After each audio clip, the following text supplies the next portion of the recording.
వరుడు అడిగిన అదనపు కట్నం ఆ అమ్మాయి తండ్రి ఇవ్వలేనన్నాడు.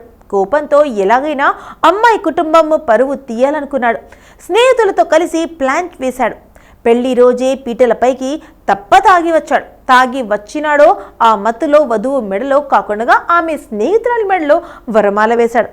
ఇక అంతే, అతని చెంప చెల్లుమన్నది.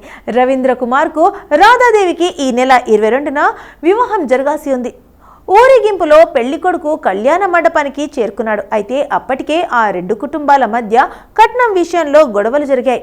దీంతో ఎలాగైనా పెళ్లిలో వధువు కుటుంబాన్ని అందరి ముందు అవమానించాలని రవీంద్ర భావించాడు. ఊరేగింపు కంటే ముందే స్నేహితులతో ఫుల్గా మద్యం సేవించాడు. తీరా పెళ్లి మండపంలో పెళ్లి తంతు జరుగుతుండగా వధువు మెడలో కాకుండా ఆమె స్నేహితురాలి మెడలో వరమాల వేశాడు. దీంతో వధువుకు చిర్రెత్తుకొచ్చింది. తాగుతున్నా అతన్ని లాగి అతన్ని చెంప మీద కొట్టింది. తన చేతిలో దండ కింద పాడేసి అక్కడి నుంచి వెళ్ళిపోయింది. దీంతో పెళ్లి మండపం కాస్త రణరంగంగా మారింది. ఇరు వర్గాల కుర్చీలు విసురుకుంటూ బాహాబాహికి దిగారు. దీంతో పోలీసులు రంగంలోకి దిగాల్సి వచ్చింది. రాధాదేవి తండ్రి ఫిర్యాదు మేరకు అదనపు కట్నం డిమాండ్ ఉద్దేశపూర్వకంగానే రాధాదేవిని అవమానించారని పేర్కొంటూ పోలీసులు కేసు నమోదు చేశారు.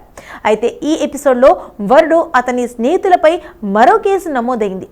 కల్తీ మద్యము కొనుగోలు చేశారని పోలీసులు అభియోగాలు నమోదు చేసి జైల్లో పెట్టారు. ఉత్తరప్రదేశ్లోని బరేలీలో ఈ ఘటన శనివారం చోటు చేసుకుంది.